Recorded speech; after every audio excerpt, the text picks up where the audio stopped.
prijatelji, poštovani gosti, braće i sestre srpski radikali. Dobrodošli na 5. protestno veče pod nazivom Oslobodite Šešelja u organizaciji Gradskog odbora Srpske radikalne stranke. Danas je 4267. dan protiv pravnog pritvora predsjednika Srpske radikalne stranke. Danas je još jedan važan dan. Danas je Sveti Luka, krsna slava porodice Šešelj. To je 12. put da domaćin slave i glava kuće ne pali svečarsku sveću i nije sa svojom porodicom i prijateljima. Profesor dr. Vojislava Šešelja ne žele da puste. Neće da bude u Srbiji jer podmićenim srpskim političarima Šešelj bi pronosio konce. Tako ne žele da ga puste kući ni da se leči. Večera će nam se prvi obratiti profesor svetske književnosti na Filozofskom fakultetu u Novom Sadu, profesor dr. Miodrag Radović.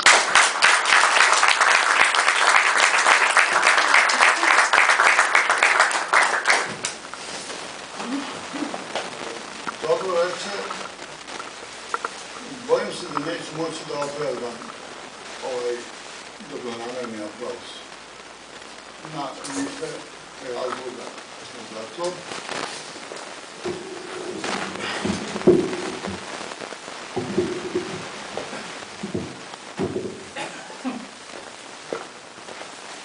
Ne znam da sam, verujte, nikada nisam zamišljao da ćemo biti u ovakvoj poziciji. Vojislava Šešelja nisam poznavao, sem jednog susreta na sajmu knjiga, kada smo se susreli pred policom gde su bila njegova dela i kada smo se posvezali. A koji je bio razlog te svađe kada smo se bili su izloženi njegova dela. Među delima je bilo međutim i samo makulatura, to je štampanih primjerka, koje mene revoltiralo i nisam mogao da se izdržim da mu kažem da je to sramota, što se gomila neštampanog materijala ukaže na stavljanje knjige. Nije ni Vojislav Šešelj ostao dužan, ali sva sreća pojavi se tu neki normalni ljudi od nas dvojice, kao što nas razgojili.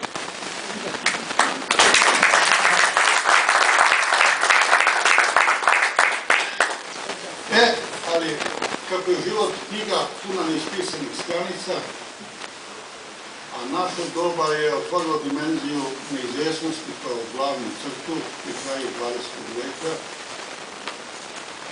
onda se događaju i takva iznenađenja da ja koji nikad nisam bio simpatizer Šešelja, sam bio simpatizer radikalne stranke, ne propuštam jednu priliku da ljudima govorim da ne smemo čutati pred svetskom nepravdom koja se događa čovjek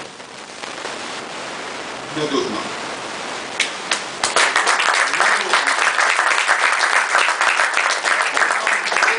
Pred svijetom, pred narodom i pred Bogom.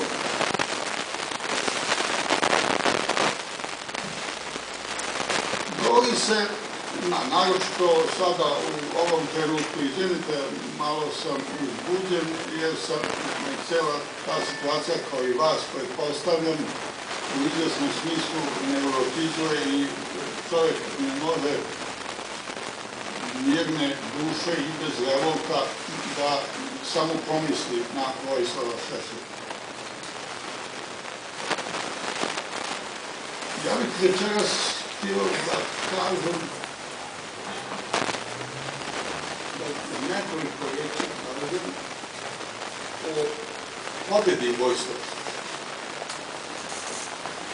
Naravno, mu je u tamnici strada kao pravednik. Kao pravednik zadobio je oreol mučenika. Ali on je i proročanski, braneći pravdu vidovito predskazao da se svrstava u red onih koji su moralni pobednici nad silom i nepravdom.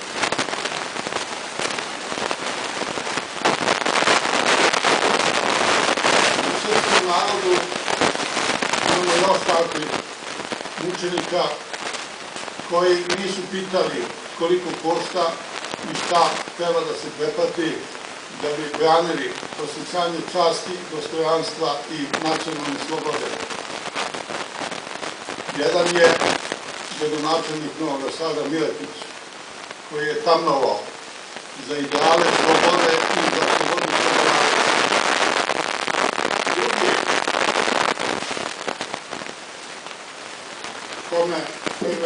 za čije ime večeras želim da vežem ime Vojislava Šešelja, jeste Lazar Kostić, narodni tribun, politički prvak, doktor prava, kao i Vojislav Šešelj, i neustrašivi borac pred neprijateljima svoga roda. Takođe je i tamnovao kao Vojislav Šešelj, ali se predao u jednom trenutka nije.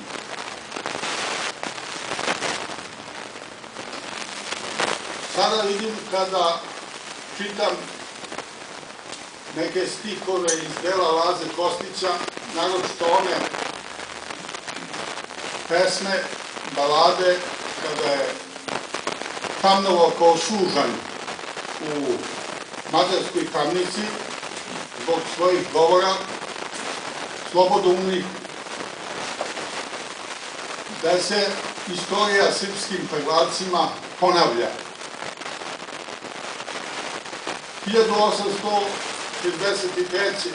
i 1872.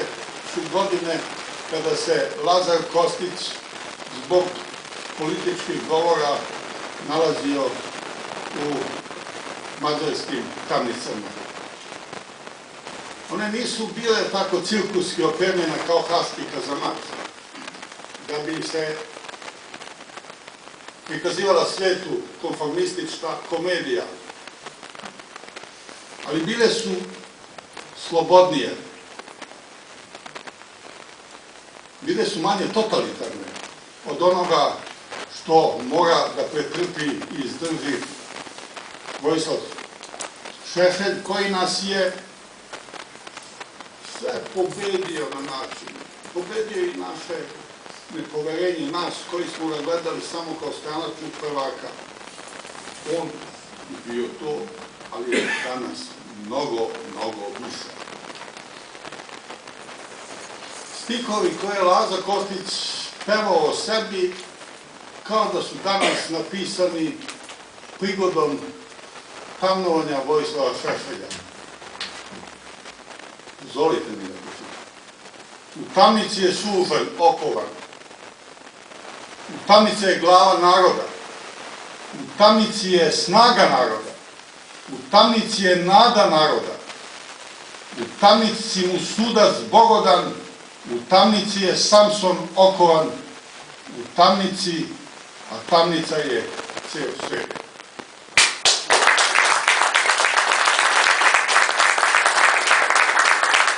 Kao da je živ Lazar Kostić danas i kao da vidi totalitarnu strahovladu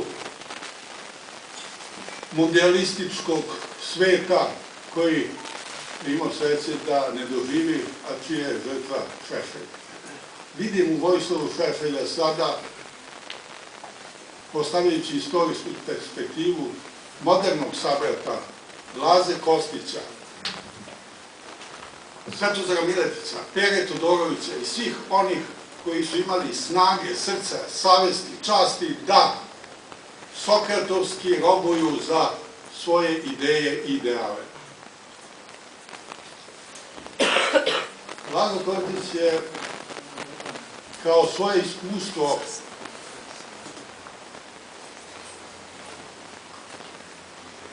mislim da je ova paralela sa Lazom Kostićem punoznačna.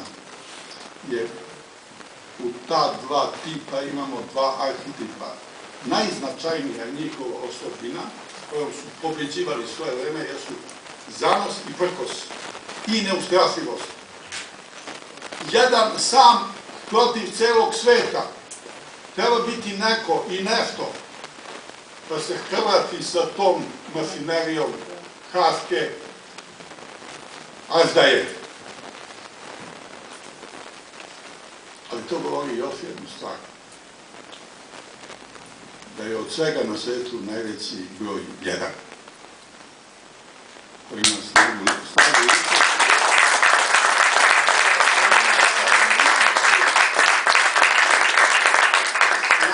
snagu ličnosti, snagu karaktera,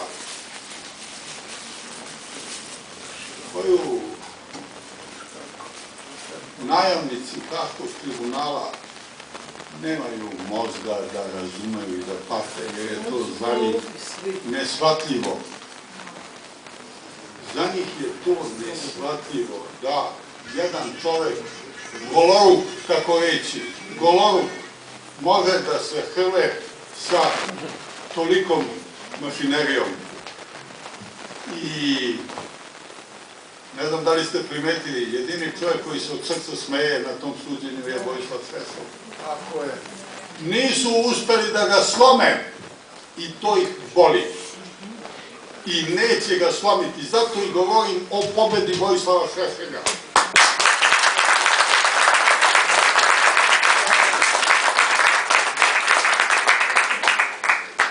Naravno, tako je bilo u vreme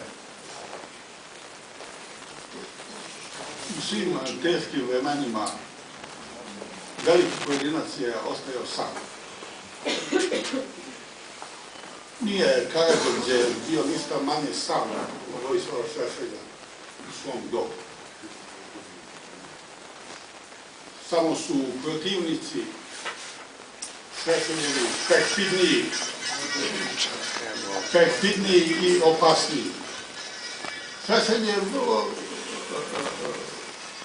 nešto neshvatljivo za zapadni um. Čovek koji se ne boji smrti. Jer mu je ideja pravde i carstva nebeskog iznad straha od telesne smrti.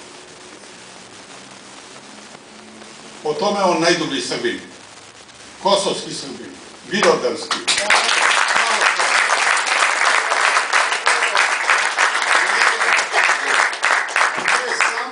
Sadrti stranački prvak koji diže nerazumnu galamu. Ja moram da vam priznam da sa izvestnim zazorom i klanjanjem pred njegovom hrabrošću moram da govorim. Prvo, nisam pravnik, a Šešelj je dokazao u Hagu pred celim svetom da on nije samo stranački bukač, imidž kakav su hteli da mu namaknu protivnici, nego da je i izvanredan poznavač pravne materije. I da u otvorenom pokušaju ne trebaju nikakvi advokati koji će da se dopisati u sve. Znate, sve što znakovi pričini čovjeka. Mi nismo ni slutili koliko je Šešelj nosi u sebi svojstva veličine dok se nije našao na teškom iskušenju. Zato Hag ne vidim samo kao nesreću, nego kao i dobru priliku da se pokaže da Srbi još imaju predstavnika koji neće da prodaju ni sebe, ni svoju čast, ni svoj narod.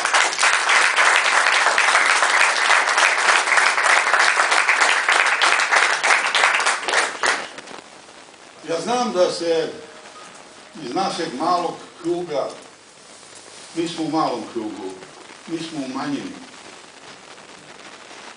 Nastojim, koliko mi moje skromne mogućnosti da dopuštaju da svako brata i sestru, da progovorim sa njima, da ne budemo ravnodušni i da Šešeljeva borba ne potone u osjećanju naše ravnodušnosti. Razumem, narod je zabavljen velikim nevoljama, ali u te nevolje ga nije uvalio Šešelj, nažalost. Nastavljaju da ga uvaljuju oni koji su Šešelja izvali. Da.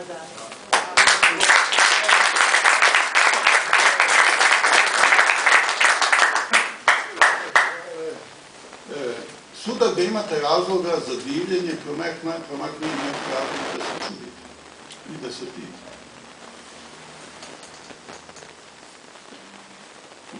Za čuđenje kako je Šešelj, a to je valjda iz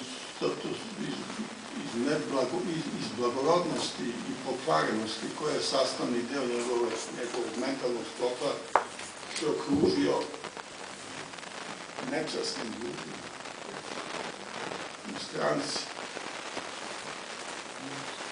kojima je vlast iznad časti, kojima dostojanstvo, ljudstvo ništa ne znači i koji nas uče da je u Srbiji najopasnije imati kumove i pobratime. Kako je bilo opasno za Karađorđa, tako je i za Vojislava Šešelja. Karađorđevu glavu su poslali u Stambol kumovi i pobratimi. Taj greh, i ona je ostala nesakranjena do današnjeg. Na tome kletva zbog Karađorđeve smrti i dalje leži na srpskom narodu. Mi, vođu prve srpske revolucije, kako je Leopold Ranke kazao, nismo sahranili onako kako Lipsonski govori. Karađorđe je verovatno najznačajnija, ako mi zadovoljite, najznačajnija ličnost moderne srpske istorije. Najznačajnija ličnost moderne srpske istorije, no je uskraćen onaj najelementarnije što se dogodi svakom čovjeku, ne samo srpskom, da bude telo sahranjeno celo. Vojislav Šešelj ide stopama Đorđa Petrovića. Nadam se da novi osvajači i gospodari nisu tako surovi kao što je aktivniji jer su u napredbenju. Šešelja, pošto smo i to ono najveće. Najozbiljniji poziv i opomena naciji da se probudi. Sad bih nešto, da promenim malo temu, nešto bih vam pročitao. Jedan bolji govor od moga koji sam želeo nekim da pogodim, a niste i sa kojima imam izredni steži pogodim. Potrebno se selimo iz našeg vremena, iz našeg prostora, ali je i to u vrlo bitnoj vezi sa onim što se događa Šešelju. A u vezi je sa činjenicom da sam večeras htio da govori o pobedi koju je izdejstvovao Vojislav Šešelj i koja će sa vremenom koje dolazi bivati u svesti naroda sve veća i sve značajnija.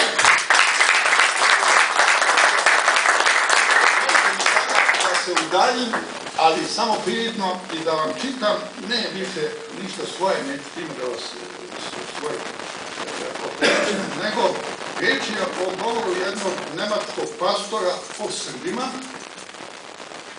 propoved koju je odazvao nemački protestantski sveštenik Friedrich Giesendorf 1945. godine u svom selu Everburgu kraj Osnabrika, gde se tada nalazilo 5000 srpskih zarobljenika. Zbog tih 5000 srpskih zarobljenika i čitam. govori Nemac, taj protestantski sveštenik, čije ime moramo da pamtimo kao ime Arčibalda Rajsa, Friedrich Riesendorf. Neprijatelj. A da čemu to? Naša otadžbina je izgubila rat. Znači, Nemačka je slavna. Pobedili su Englezi, Amerikanci i Rusi. Možda su imali bolji materijal, više vojske i bolje vojske. No to je u stvari izrazito materijalna pobjeda. Tu pobjedu su odneli oni. Međutim, ima ovdje među nama jedan narod koji od svih pobjednika izvojao jednu mnogo lepšu i drugu pobjedu. Pobjedu duše, pobjedu srca, pobjedu mira i hrišćanske ljubavi. Taj narod su Srbi.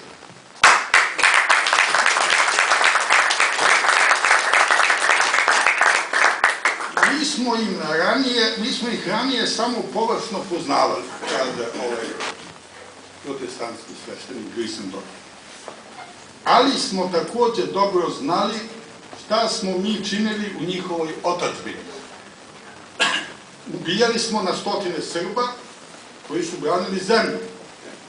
Za jednog našeg ubijenog vojnika, koji je inače predstavljao vlast okupatora, nasilnika, pa ne samo da smo to činili, već smo se s blagonaklonošću posmatrali kako tamo na Srbe pucaju sa svih strana Italijani, i Mađari, i Šiptari, i Bugari. I još ima 3 tačke, tako je nije iscrpljena lista. Sve citiram, ništa ne dodajem. Znali smo da se ovde među nama nalazi 5000 Srba, oficira koji su nekad predstavljali elitu društva u svojoj zemlji. Možda da sad bolje razumemo zašto smo izgubili elitu. A sada liče na žive kosture, malaksali i iznemogli od gladi. Znali smo da kod Srba živi verovanje da ko se ne osveti, taj se ne posveti. I mi smo se zaista plašili osvete tih srpskih mučenja. Bojali smo se da će oni posle kapitulacije naše zemlje činiti sa nama ono što smo mi njima činili. Živo smo zamišljali tu dramu i već smo u mašti gledali našu decu kako plove niz kanalizaciju ili ih peku u gradskoj pekari. Zamišljali smo ubijanje naših ljudi, silovanje naših žena, rušenje i razaranje naših domova. Međutim, kako je bilo zapravo? Kada su pokidane logorske žice i kada se 5000 živih srpskih kostura rasulo slobodno po našoj zemlji, oni su milovali našu decu, poklanjajući im bombone, mirno razgovarali sa nama. Srbi su, dakle, milovali decu, oni koji su njihovu otadžbinu u crno zavili. Tek sada razumemo zašto je naš veliki pesnik Goethe učio srpski jezik. Sad tek shvatamo zašto Bismarckova poslednja reč na samrtnoj postelji beše Srbije. I sada govori sveštenik Riesendorf o pobedi. Ta pobeda je veća i uzvišenija od svake materijalne pobede. Takvu pobedu, čini mi se, mogli su izvojati i zadobiti samo Srbi, odkajani u njihovom svetosarskom duhu i junačkim srpskim pesmama koje je naš Goethe tako mnogo volio. Ova pobeda će vekovima živeti u dušama Nemaca, a o toj pobedi i Srbima koji su je izvojevali želeo sam da posvetim ovu moju posljednju svešteničku propovedu. Sveštenik Friedrich Riesendorf.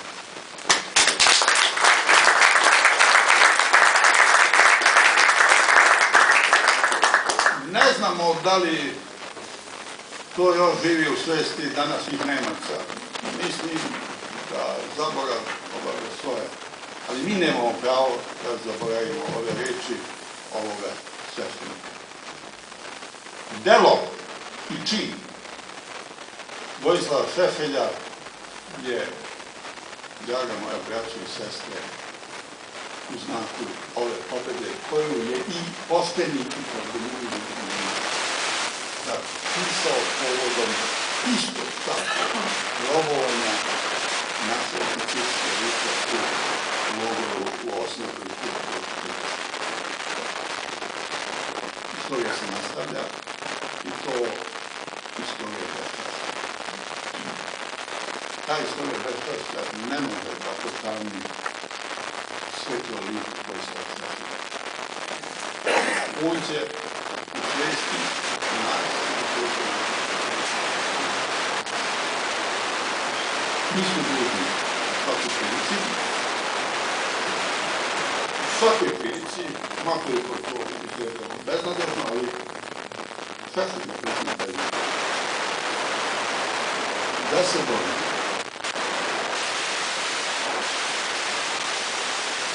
Kaže jedan srpski pesnik koji je slavio srpsko ruže i srpsko vojsku u celom srpskom ratu, pesnik Edmond Rostand, autor slavnog Siranog deklaracija. Mogu se reći, pa uzavljaju se tek da se izgubimo stvar. Ne, stvar je dobijen. Stvar je dobijen na druge staze. Mi smo možda izgubili materijalnu i biološku bitku, ali nismo izgubili moralnu bitku. A nosilac te moralne pobjede je energija, nesalomiva energija Vojislava Šešelja.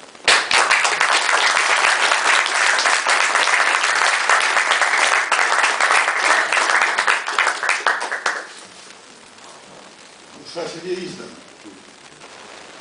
Ali nije izdan samo Šešelj, nije izdana i cijela nacija. I nije samo cijela nacija, nego su izdali i sebe, oni koji su izdali Šešelja. Opet ću da završim, uzivajući u sećanje Lazu Kostića, Šešeljevog prethodnika i sabrata, velikog slobodara.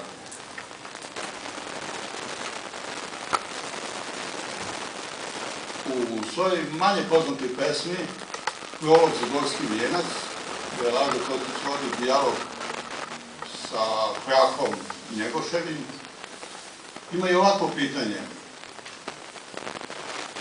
Ko je najveći vrag kome plemenu? Ko je najveći neprijatelj ovde vrag? Upotrebio na ruskom začinu. Ko je najveći neprijatelj srpskog naroda? Da to ima u digresiju jedan veliki nemački filozof, inače srpski zet, Karl Schmitt, je rekao da je za svaki narod, a studili smo Amerikanci, kao nemački ideolog, ali je rekao jednu duboko tačnu misao, šta je važnije za svaki narod na istorijskoj reprezentaciji. Svaki narod je prvi i osnovno da zna gde su prijatelji od jednake. Narod koji to ne zna, ima da strah.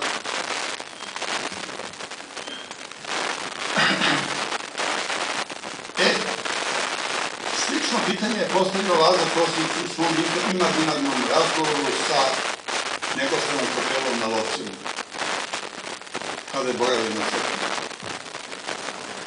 Koji su najveći neprijatelji i ostale zapamćeni po ovim stihovima koji se ponavljaju u naše vreme, koje je Laza Kostić objavio svom narodu po upozorenje, a navodno je prenosio samo poruku Njegoševog duha. Na ovoj zemlji, dok postoji kam, najveći vrag je Srbin, sebi sam. Znači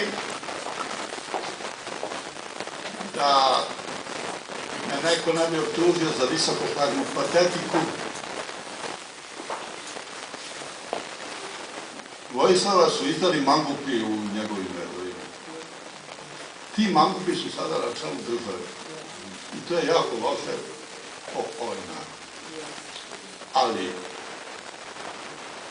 efemeris, ono što je izvrsno, oni su efemeris. Kao i toliki drugi efemerisi kojima smo videli leđa.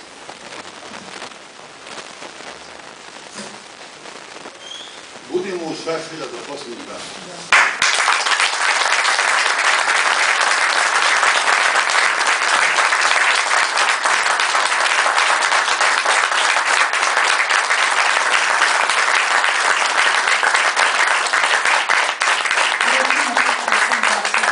Profesor srpskog jezika i književnosti Snežana Mušicki.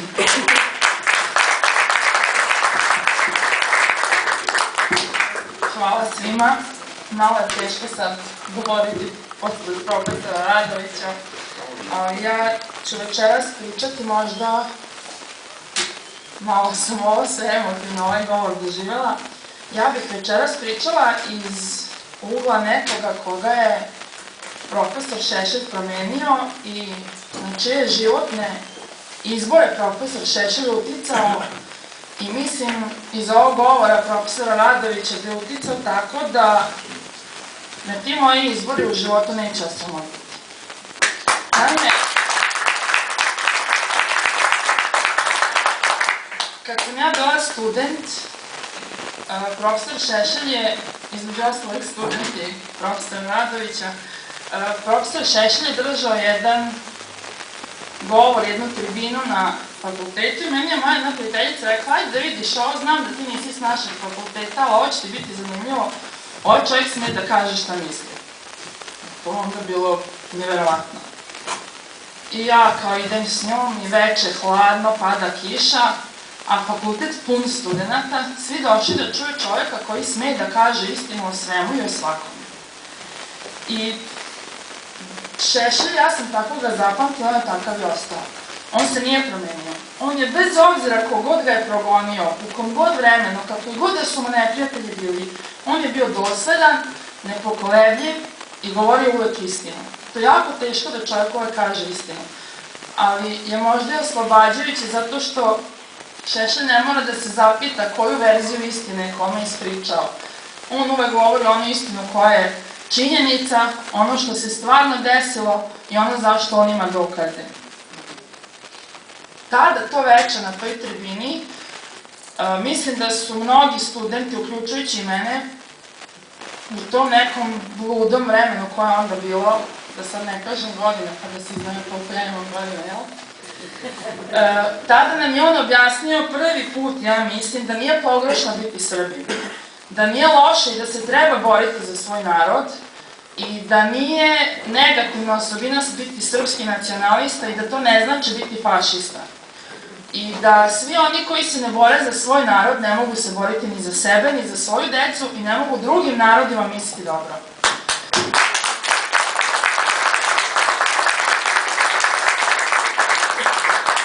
Svaki put od tada pa nadalje kad sam slušala kako predsjednik govori i svi koji su slušali njega bilo kada kad je govorio, uključujući ovaj nastup u Hagu, svako je morao da mu prizna veoma visoku inteligenciju koju malo ko ima, veoma veliku i široku opštu kulturu, brzu misao, jasnu, tačnu, jezik za svaku pohvalu, ali ono što je Šešelj radio mnogo bolje nego svi drugi i mnogo srčanije i hrabrije od svih drugih, ja meni se čini u ovoj državi je da je profesor dr. Vojislav Šešelj stvari uvek zvao onim imenom kojim oni treba da se zovu.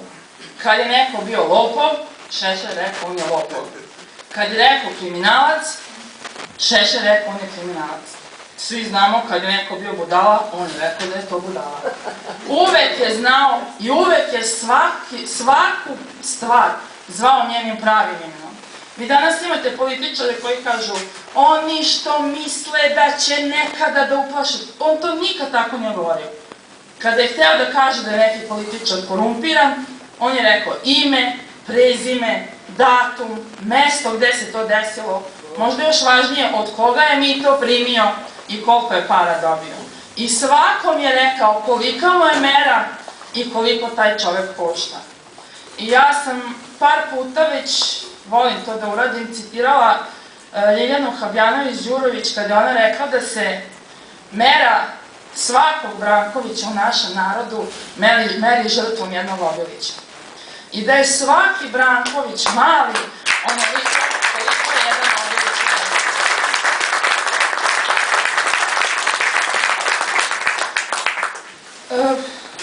Ja mislim da mi danas svi znamo da su kod nas u državi kumovski odnosi, burazerski, prijateljski, da se danas o pravdi u državi ne govori, da se o Šešelju najlakše ćuti i nikom ništa ne priča, ali čovek koji može da misli svojom glavom mora da primeti da je to nepravda. Svaki čovek, bez obzira da li je član radikalne stranke ili nije, mora da primeti da strada jedan Srbin za koga država neće da uradi ništa, on mu tako odgovara. Oni se Šešelja boje, oni se boje njegove politike, oni se boje njegove reči i boje se njegove inteligencije. Zato što će se svakom onda videti trag kada se Šešelj vrati.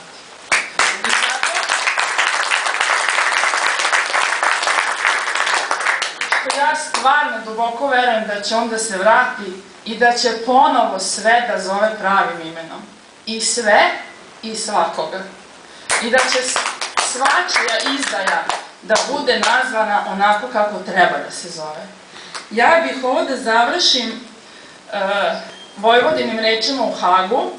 Naime, on je u Hagu citirao jednog velikog Rusa, Lava Nikolajevića Tolstoja i njegovog grofa Bezuhova. Ovo sada što čitam, to su reči profesora doktora Vojislava Šešelja, koje je on izrekao u svojoj odbrani, odnosno u svojoj uvodnoj reči. Pa oni misle da su mene vezali, da mogu vezati moju besmrtnu dušu. Ha, ha, ha. Ovo haško tužilaštvo i cijeli haški tribunal misle da mene mogu osuditi. Da mogu osuditi moju nacionalističku ideologiju. I ja moram grohotom da se smejem. Ha, ha, ha. Tako se smejao i grof tužilaštvo. Vi moje besmrtne duši ne možete ništa.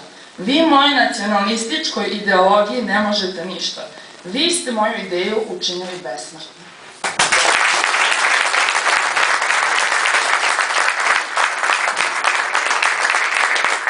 Ćemo pismo podrške društveno-kulturnih organizacija iz bratske Rusije.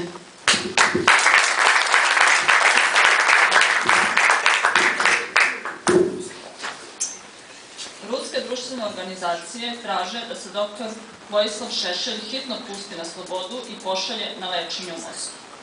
18. oktobra 2014. godine postalo je poznato da je lideru Srpske radikalne stranke, dr. Vojislavu Šešelju, koji se već 12 godina nalazi u tamnici Haškog tribunala, dijagnostikovana metastaza raka jetre. U vezi s tim, društveno-političke patriotske organizacije Rusije imaju svoj zvanični stav koji glasi: mi smatramo da je Međunarodni krivični sud za bivšu Jugoslaviju dužan da hitno oslobodi patriotu i zaštitnika srpskog naroda doktora Vojislava Šešelja, kojeg bez ikakvih pravnih osnova više od 1 decenije drže u pritvoru, bez obzira što mi još uvek nije izrečena ni prvostepena presuda. Smatramo da Šešelj kao prijatelj Rusije i njenog naroda treba da bude poslat na lečenje u Moskvu, gde može dobiti kvalifikovanu i adekvatnu medicinsku pomoć. Uvereni smo da je Rusija spremna i da je u stanju da zaštiti i sačuva srpskog patriotu ne samo od bolesti, već i od agenata zapadnih tajnih službi, koje bez sumnje nastoje da iskoriste teško zdravstveno stanje i da ga eliminišu, kao lidera srpskih nacionalista i celog srpskog naroda koji naseljava Balkan. Tekuću 2014. godinu obeležava uspon Rusije i njenog principijalnog stava da zastupa narode kojima je ona potrebna. Mi smo danas svedoci ponovnog ujedinjenja Krima i Rusije, a narod Novorusije već osjeća podršku svoje braće iz Rusije. Uvereni smo da Moskva neće ostaviti na cedilu svoje stare saveznike i braću po veri i duhu, odnosno srpski narod i njegove najbolje sinove, među kojima je i doktor Vojislav Šešelj.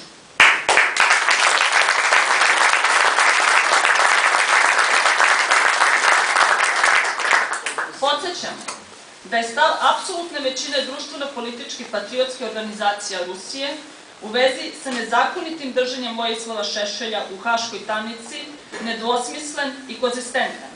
Ranije, 5. maja 2012. godine, predsjedniku Komisije za počasna zvanja u Gradskoj dumi grada Moskve, Vladimiru Platonovu, je predat zvanični zahtev da se doktoru Vojislavu Šešelju dodeli zvanje počasnog građanina grada Moskve.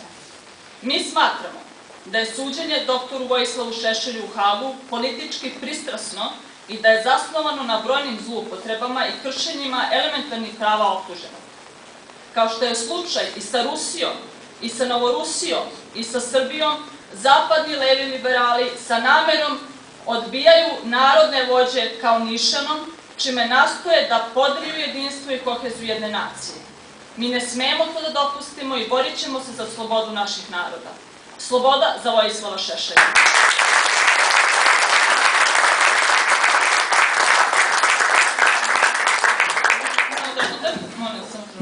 Potpisnici saopštenja, društveno-politička organizacija pod nazivom Desna konzervativna alijansa, Udruženje boraca za ljudska prava pod nazivom Konzervativna grupa za ljudska prava, društvena organizacija pod nazivom Nacional patriote Rusije, društvena organizacija pod nazivom Bitka za Donbas. Prevod ovog teksta uradio je Miodrag Milikić, dopisnik portala Modus Agenda.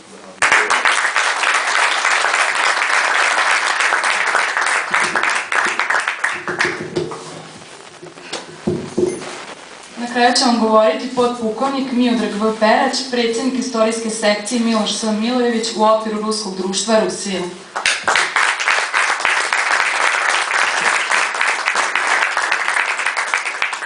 Prvo da se predstavim, moje ovo prvo javno istupanje, što je pred narodom Novog Sada, ali na istorijskim sekcijama vam kod doktora Deretica, to je nešto sasvim drugo. Znači, prvo da se predstavim, ja sam Miodrag Perać, rođen sam u Crvenki, rodom sam između Ljubljanci i Rade i Ključa, moji su davninom odande. Moje poreklo vodi direktno od potomka Ljubojevića, odnosno od potomaka Kotromanića, znači to smo ustanovili i radimo DNK analizu. Nadam se da ćemo to mnogo košta, uradit ćemo i eto čisto onako da znate s kim imate posla. Podpukovnik sam po zvanju, radim u srednjoj školi unutrašnjih poslova, prošao sam sve od običnog policajca do visokog oficira policije. 2 puta sam ranjavan, jednom dobro kontuzovan, 5 braća mi je poginulo, 6 ranjeno, sve savljeno sa zemljom. Znači, moj djed Savan je ostavio za nas 76 potomaka, ima nas sada negdje oko 54 spremnih i dalje za borbu, imam 2 sina, Stefan i Savana, jedan je, znači, on 11 godina, sad će 12, ovaj drugi 4 po 5 godina sad u februaru. Moje vaspitanje će prema njima biti onako kako je Bog zapovedao kod nas u Krajini, tamo gdje je najtvrđe, tamo su nas napali, nas nisu pobedili. Što je rekao profesor, i drago mi je da sam večeras u njegovom prisustvu i cijenjene gospođe, u okviru ovog udruženja radili smo jednu promociju knjige Dostojevski i Jevreji, ona je izuzetno dobro prošla i tako dalje, to sam ja radio, možda je profesor i zaboravio, bio je gost profesor i gospodin Vuletić. Sljedeće predavanje je bilo Dostojevski i Srbi, on su to zabranili. U istoriji grada Novog Sada nije zabranjen skup, ali žao mi što i to nisam snimio. Znači, taj skup zabranjen, Dostojevski i Srbi. Ali nešto ću vam posle ovdje pročitati, jer me je uvijek interesovalo zbog čega smo mi Srbi ovakvi kakvi smo. Otac mi je odmah naučio, što se kaže, kad sam stao na noge, ko nam je vekovni neprijatelj. Znači, odmah je rekao, znaš, ljuti Austrijanci, Švabe, Mađari, Rumuni, kaže, to su, kaže, isto malo likovi. I to se dokazalo u ovome ratu da su imali prelet aviona NATO pakta preko njihove države Bugari. Grci su isto dosta nama zla nanijela, ali eto, tu su kao mi nešto svojatama, kao nekakvi prijatelji, Albanci, vekovni neprijatelji, Ustaše, Italijani. Znači, mi smo opkoljeni bukvalno sa svih strana današnjim NATO paktom, odnosno izrobima. Ja sam to saznao u svojoj 5. godini, ko su bili Ustaše, četnici, partizani, šta je ko radio, pogotovo tamo u našem kraju. Svu Hercegovinu, kad bi sabrali, vi bi to samo na jednoj lokaciji kod Bihaća našli, znači jedna lokacija Garovica, 15.000 ubijenih Srba na jednoj lokaciji. Jedna lokacija druga kod Sanskog mosta, 4750 Srba ubijeni samo zato što Srbi, to su radili Srbi druge vere koji sebe zovu konvertiti, odnosno muslimani ili nekakvi Hrvati. Ali danas je reč o našem vojvodi Vojislavu Šešelju. Ja njega poznajem od 1991. godine. Ilija je bio na tim skupovima sa njim, gospodin Ilija Petrović. Ja sam bio u tim nekim obezbeđenjima, 1991. 2. 3. 4. Da li to bilo lokacija, gore Sivac, Crvenka, Kula i malo šire, tada nisam bio u policiji. 1994. sam stupio u policiju, nisu me tu primili zato što mi otac nije bio član partije, a moji su svi bili u četnicima, jer tamo toga vojske nije ni bilo ni četnici, ni manje su samo bili oni, odnosno Jugoslovenska vojska u otadžbini. Ja sam morao da dokažem da ja, jedan kao takav iz te familije, mogu da od običnog prašinara, policijskog službenika, da uram do potpukovne iz inata, ne iz ljubavi. Ljubav me je prošla onog momenta kada su me odbili na komisiji, kaže nisi podoban. Sada su poslali predlog za stan. Živim u 29 kvadrata sa 2 sina u jednoj sobi, ja i ženi 2 sina, i da dobijem stan, odgovor u obrazloženju, kaže, ne može doći gospodin ovaj načelnik policijske uprave, ovdje ima stan u Beogradu, doći još 2, kaže, nije podoban. Hvala, ali ne treba. Znači, ja sam spreman i dalje sve moji 48 godina da i dalje ratne, znam izuzetno dobro kako ratuju ustaše i šiptari, to mi je poznato, i preći sada na jednu drugu stvar. Danas je krsna slava Sveti Luka, znači krsna slava Vojislava Šešelja, i iz toga roda je još jedan veliki naučnik, a to je Ruđer Bošković. Znači, taj rod Šešelja, Šiša, Šaša, Šuša i bilo kog drugog srpskog samoglasnik ima jedna plana kod mene, ja je gledam iz kuće kad izađem, ona se zove Šiši. Kako god sam pitao zbog čega se ona zove Šiša, oni nemaju pojma. U stvari to je stara srpska boginja plodnosti i ta Šeša i Šiša to je sve jedna ista stvar, samo zavisi kako je koji samoglasnik ubacio. To su davni i pradavni potomci hercegovački, srpski, odnosno rovački.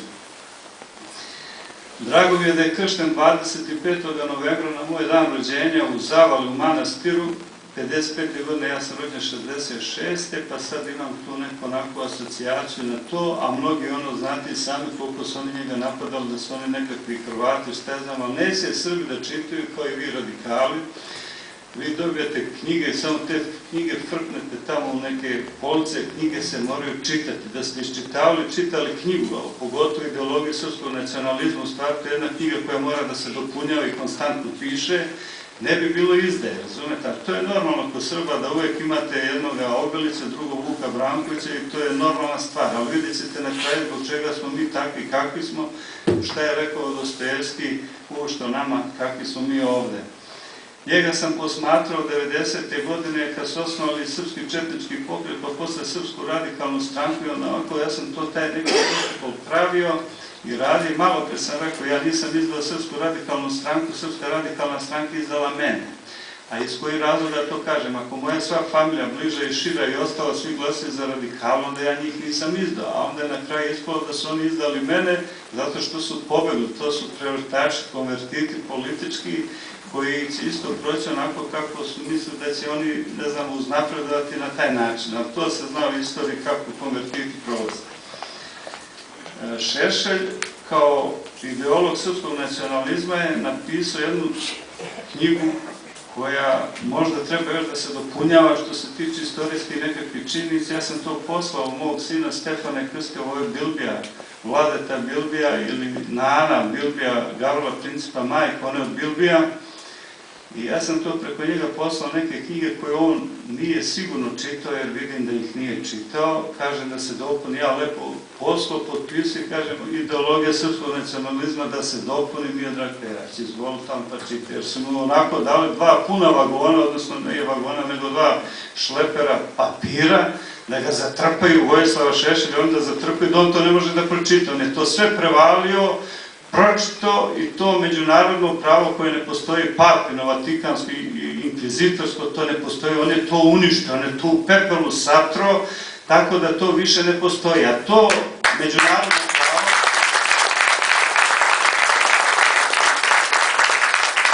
oni ga nazivaju neki nekim anglosaksonskim, pa ovakvim, onakvim, neće da kažu odakle je nastao, pa onda on će reći, znate, to je nastao iz nekakvog rimskog prava koje nikada nije ni postojalo, ali sad su to neke druge istorijske začkoljice i nekakvi falsifikati, ali ćemo mi krenuti od jednog prvog nekog zakonika koga sam ja ovde samo konstatovao, to je zakonik Nine Belovog, to je srpski prvi zakon, pa onda ide upravdin ili pravdin zakonik, oni ga krste kao Justinijanov, pa će onda opet doći zakonik srpski koji se zove zakonik cara Vasilja Komnena Nemanjića, pa će onda doći opet zakonik Svetog Save, odnosno zakonopravilo, pa svo zakonodavstvo Rusije nastalo od tog zakonopravila Krmčaje knjige Svetoga Save, pa će onda doći Dušanov zakonik. Kaže, ovaj zakonik izbrasno iz velikog zakonika, iz kog zakonika, pitao sam mnogih akademika, koji je to zakonik Dušanov, iz kog je on to zakonika prepisao, kaže, nemam pojma, ja nazovem Miodraga M. Petrovića akademika, kaže on, to je zakonopravilo Svetoga Save. Odatle, kaže on, crpi informacije, pa su onda tamo nastali nekakvi manuovi, zakonik, Hamurabi i tako dalje, to su sada neke druge priče, ali jednostavno on satro dokazao, on kao Srbin, veliki pravnik, doktor nauka, najmlađi doktor nauka u istoriji one Jugoslavije, da on njih pobedio, satro, oni jedni ne znaju šta će sa njim. Šta bi još tu posebno nešto da vam kažem, vezano, hoću to da spojim, vezano sada i za Prvi svjetski rat, na temi je Veliki rat, pa Drugi rat, pa rat 1999. godine. Sada u Beogradu danas pa do nedelje zaseda trilateralna komisija. Došli su najbogatiji, najumniji i najmoćniji ljudi sveta i sada mi s jedne strane imamo najbogatije, sa druge strane imamo najsiromašnije, bedu, prosjake. Mi smo ispali prosjaci, mi idemo samo prosimo od svojih gotovih stvari, gotovog novca, mi prosimo od njih. A nema tu šta da se prosi. Prvo treba da se plati ratna reparacija za Prvi Balkanski rat, a za Drugi Balkanski rat, pa da se plati ratna reparacija za Prvi svjetski rat, pa da se obnovi Londonski ugovor iz 1915. godine, pa da Germani plate ratnu reparaciju za Drugi svjetski rat, pa da Germani plate ponovo Angela Merkel, ja nju zovem Anđelija Mrkela, ona je Srpkinja iz Dalmacije,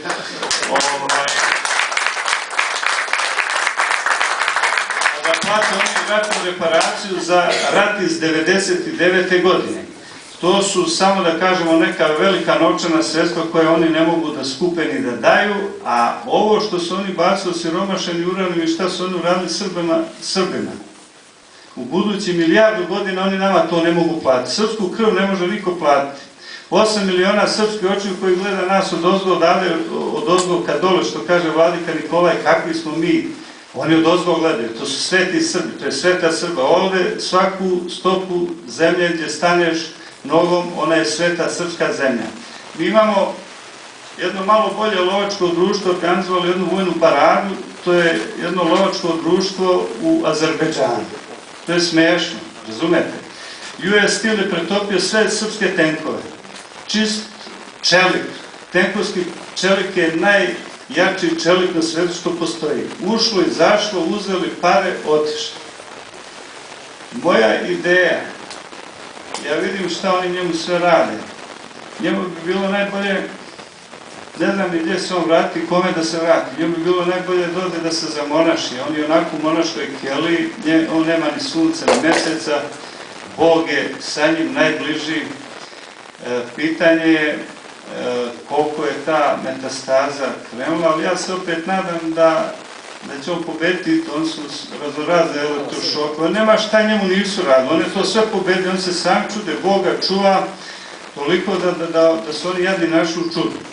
Što se tiče Ruske federacije, ja sam za neku drugu metodologiju da ta sva udruženja koja pišu i sve vezano za to je sve u redu. Ja sam za metodologiju drugu da se ode direktno kod Vladimira Vladimirovića Putina, predsjednika Rusije, da se direktno sa njim razgovara, verovatno oni to rade, možda je to iz našeg ugla sporo ili ne znam šta, ali direktan razgovor, konkretno da se čovjek prebaci u Rusiju i da on tamo ostane. On nije ušte kod papenih inkvizitora trebao ni da ide.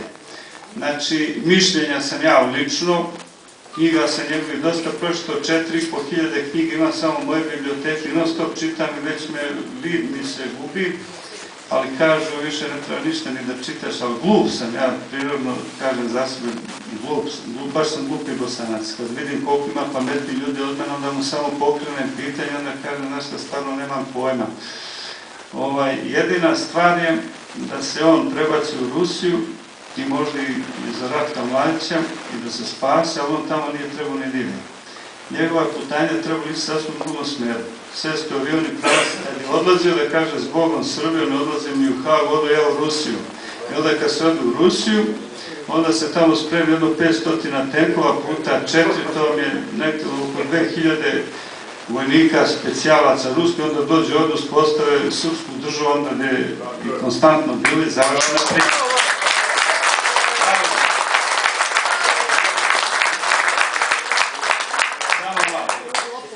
Znači, to je jedino oni mogu raditi. Mi to ne možemo uraditi i mi od njih zavisimo uvek. Mi imamo i energetsku zavisnost od Rusije. Sada kad bi Rusi isključili gas, mi bi se smrzli. Vidite, ovde ja vidim par likova pa spavaju. Nemojte spavati, vreme je da budete budni.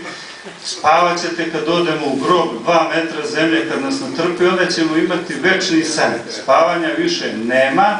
Ali ću vam sada samo neke detalje pročitati vezano šta je vladika Nikolaj. Znači ja sam Vojislava Šešelja ubacio među vladiku Nikolaja, svetog vladiku Nikolaja Velimirovića, svetog Ava Justina Popovića i Dostojevskog.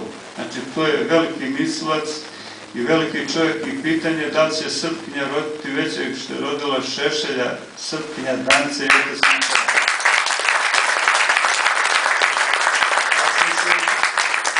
Uvijek pitao da li će posle generala Draže Mihajlovića, Dragoljuba Mihajlovića doći nekakav vojskovođa, ali dođe Ratko Mladić, pa dođe Radovan Karadžić, pa se pojavi tu i Jovan Rašković, pa se tu mnogi pojavi, uvijek u srpskom narodu ta ima obnova, razumete, ali evo jedan detalj. Kaže, vladika Nikolaj ne kradi državu jer je skupo plaćen. Samo ću malo segmente neke da vam pročitam, pa nešto malo vezano za Evropu, jer je jedini on se borio protiv toga, sad izvinite ako bih odužio, ali molim, ako može. Kaže, ne kradi državu jer je skupo plaćena. Braća tvoja izginula su u ratovima braneći državu, oni su položili živote svoje za državu. Kako se ti usuđeš krasti i potkradati tu preskupu tekovinu? Ova je država i njihova, koliko i tvoje više je njihova, jer je platila više od tebe. Više su uložili u nju nego ti. Ja kažem, država je svina i oni koji leže u grobovima, koliko i oni koji igraju po salonima, još više. Ko dakle krade državu, maroder je isto kao i onaj koji pljačka mrtve, jer jedan i drugi udaraju na svinu mrtvi. Tvoji džedovi, prađedovi, čukunđedovi borili se za ovu državu, mučili se za nju, uzdisali, plakali, znojili se, krvarili se, umirali. Bezumniče, koga kradeš? Kradeš svoju najbližu svojtu koja te izgrobova, proklinje. Osjecaš od nje i ona otevi, tako dalje i tako dalje. Ako hoćete ovo da nađete kod vladike Nikolaja Velimirovića, pa nađete ovo samo ne kradi državu, pa ćete onda da vidite koje su oni ili mi prokletstvo navukli na našu bedu, na našu državu, na našu familiju, na nas kao pojedinci. A jedan detalj, na primjer, od Ave Justina. Ova je beseda pisana na Svetom Savu 1966. godine. Znači, važi u ono vreme sadašnje i buduće. A mislim da nekada sadašnjeg vremena ni nema. Sad čim sam ovo izgovorio, to je prošlo u prošlost. Samo mislim da ta vremena dva postoje. Prošlo i buduće. Onda on priča, danas je Sveti Sava i tako dalje, sve to. Ali, evo, jedan, na primjer, jedan detalj došao je do Srba. Kakvi smo mi, šta smo? Kaže, eto, polude evropski čovjek, poludela evropska nauka, poludela evropski mudraci, hoće sve da urede bez Boga. Eto, uredili ga, vidimo kako uređuju. Krv, ratovi, nesreće, bune, pobune. Nigde mira, nigde spokojstva, sve trči za kim, za čim. Zavaj, propadljivim samouživanjima, strastima i slastima ovoga sveta. Znači, to je samo ja i, ovdje ću završiti s ovim, došao je do monaštva. A monaštvo, sveto monaštvo koje je držalo srpski narod kroz vekove i vekove, dalo sve što je najveće, jer ništa veće nema srpski narod sveti monaha, svetog Save, svetog Petra Cetinskog. Danas je i sveti Luk i sveti Petar Cetinski, danas, na današnji dan ga proslavljamo. Svetog Nikolaja Ohridskog, monah i vladika, to je najveći u srpskom rodu, najveći učitelj, najveći prosvetitelj. A Srbi sada napuštaju taj svetosavski put, napustili monaški put, prazni manastirski srpski, po 1 ili 2 monaha, a vi šaljete decu svoje po školama, po univerzitetima, dobro je i to ponekad, ali pomisli na dušu svoju, na dušu njihovu, ko će čuvati dušu srpskog naroda. Svima do uživanja i uživanja stava. Put manastirski, put Svetog Save kroz večnu istinu vodi u život večni. Srbi, na šta ste sveli svoju istoriju sebe. Tako ostavići taj svetosavski put, put manastirski put, monaški Srbi krenuli za kulturom, za civilizaciju s prema Evropom, za modom evropskom, o leševi srpski. Šta vam daje ta kultura i civilizacija? Šta osim laži? Šta osim lažnog zadovoljstva? Šta osim lažnih uživanja? Šta vam daju palati i fabrike? Šta vam daju avioni? Pogledajte duše svoje, gde su vam duše? A duša je važnija od svega i tako dalje i tako dalje. Znači on je ovo 66. godine konstatovao, napisao i ko bi to trebao da čita? To bi trebao da čita nekakav monah, monahinja ili će doći do uglednih akademika ili ljudi koji su poznavali, čitali, a ovo Justina i šta dalje? Ništa. Pa ovde je sve zapisano. Ja sam se nekada pitao zbog čega smo mi ovakvi kakvi smo. Stvari to stoji kod vladike Nikolaja, kod Ave Justina Popovića, kod Petra Petrovića Njegoša i završit ću, evo ovaj detalj ovde, samo sa Dostojevskim. Ovo je objavljeno 30. u Narodna prosveta Beograd, urednici Sidora Sekulić, štampano 34. godine, kaže jedna posebna rečica o Slovenima koju sam davno htio reći. A to Sloveni, on podrazumeva, složite se profesor, odnosno Slovenima na Balkanu. Da li su to Srbi, Bugari i ostali, svi smo mi, znači, jedna čorba, jedan narod, jedna rasa, jedna vera, jedna DNK haplogrupa. Dokazano, istorijski sada. I kaže ovako čovjek. Kaže između ostalog reći jednu posebnu rečicu o Slovenima i slovenskom pitanju. Odavno sam je htio reći, sve ovo sasitno.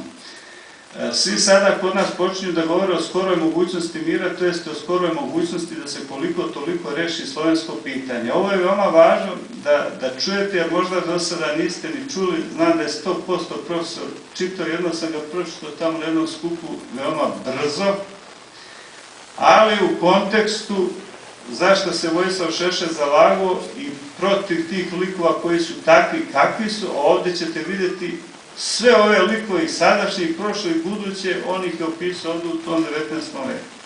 Kaže, dajmo dakle slobodu našoj fantaziji, zamislimo da je cijela stvar svršena, da su naporima i krvlju Rusije i Sloveni već oslobođeni, osim toga da Turska carstvo više ne postoji, da je Balkansko poluostrvo slobodno i živi novim životom, razume se, teško je predskazati u kakvom će obliku do posljednje pojedinosti doći ta sloboda Slovena. Baš za prvi put, da li će to biti neka federacija ili će doći do male zasebne vladine u obliku malenih država sa poznatim vladovcima iz raznih vladajućih domova, Karađorđević, Obrenović i tako dalje. Nemoguće je također predvidjeti da li će se najzad proširiti u svojim granicama Srbija ili će to Austrija sprečiti, koliko će se prostirati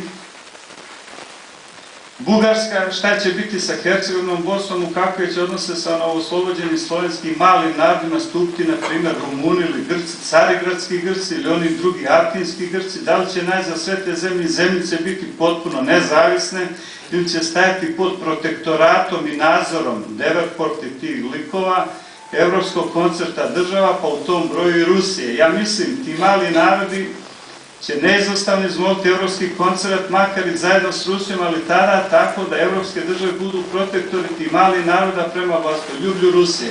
Sve je to nemoguće rešiti unapred tačno i ja ne uzimam na sebe da rešavam, ali ipak mogućno je već sada sigurno znati dve stvari. Da će ubrzo ili možda baš i ne ubrzo sva slovenska plemena Balkanskog poluostrva neizostavno osloboditi se jarma turskog i početi da žive novim, slobodnim i može biti nezavisnim životom. Eto o tom drugom koje će sigurno se desiti ostvariti, o tome baš već davno hoću da iskažem svoje mišljenje. Naime, to drugo je sledeće. Po mom unutarnjem ubeđenju, najpunijem i neodoljivom, Rusija neće imati, nikada nije imala. Saslušajte šta je čovjek pisao. A neki dan je bio tu predsjednik Rusije Putin. Gazili su slike Putina. bacali. Kod mene u kancelariji uravnje. Ja sam rekao, dolaze su špijuni, gledam. O, svaka čast. Koje bude skinuo, glavu ću mu druti. Oni dalje stoji dok sam ja.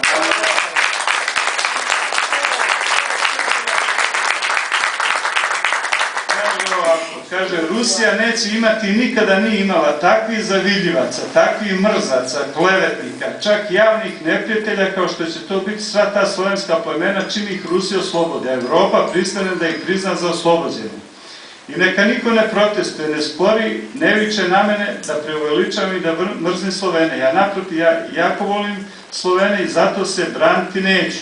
Ali znam da će sve tačno onako dogoditi kao što govorim. Ne zbog nekog tobože niskog i nezahvalnog karaktera Slovena, ne, njihov je karakter u tom smislu koji svi nada, nego će se ono desiti zato što se takve stvari na svetu drugčije ne mogu dešavati. Govoriti o tom još opširnije neću, znam toliko da mi nikako ne treba da zahtevamo od Slovena zahvalnost.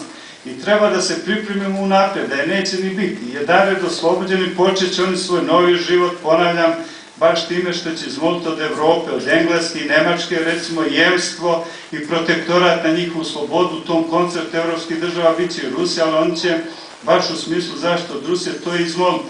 On će neizostavno u sebe, ako ne i glasno postaviti ubeđenje da Rusiji ne duguju ni najmanju zahvalnost, naprotiv da su pri zaključenju mira jedva spasi se od vlastoljublja Rusije i to posredstvom evropskog koncepta i da se nije umešala Evropa, Rusija bi ih otevši ih od Turaka progutala s mesta imajući u vidu proširenje svojih granica i osnivanje velikog slovenskog carstva radi podrebljivanja Slovena i tako dalje, da ja sad ovo neću da vas gnjavim.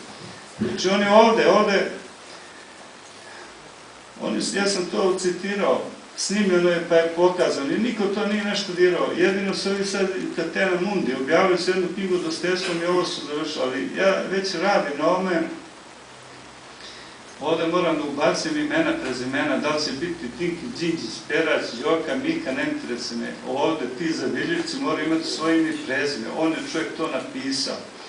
Mi ništa u životu ovde, što se tiče ovoga podneblja, ne možemo uraditi bez Rusije. Dobro znajte da je 27 miliona Rusa stradalo za oslobođenje ove kilove Evrope. Ovo ovde da mi sedimo, ovo su Rusi oslobodili, nisu oslobodili Srbi. Ovo su oslobodili Rusi. U Prvom svetskom ratu da nije bilo ruskog cara i da nije, on je svaku pušku, gaće, košulju, sve što smo dobili od Francuza, veliki naših prijatelji, on je to platio ruskom rubljom u zlatu i na kraju je platio svojom glavom. On, njegova žena, njegov sin i 3 ćeri. 4. Znači, svi su ubijeni. Samo zarad naše ovde slobode.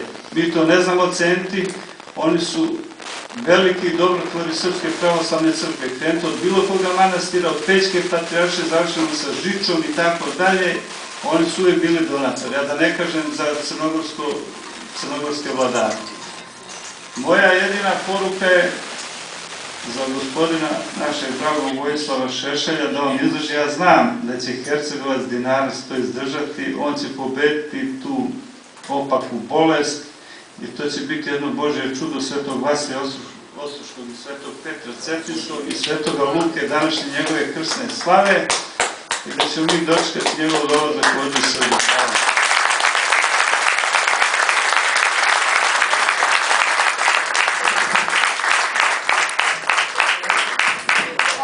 Sve još jednu protestnu šetnju, a za sutra najavljujemo profesora na komparativnoj književnosti na Filozofskom fakultetu u Novom Sadu, docenta doktora Pavla Botića, predsjednika Savjeta za zdravstvo Gradskog odbora Srpske radikalne stranke, neurohirurga doktora Nenada Kličinovića i profesora upravnog prava na Pravnom fakultetu u Novom Sadu, profesora doktora Branislava Ristivojevića. Hvala vam.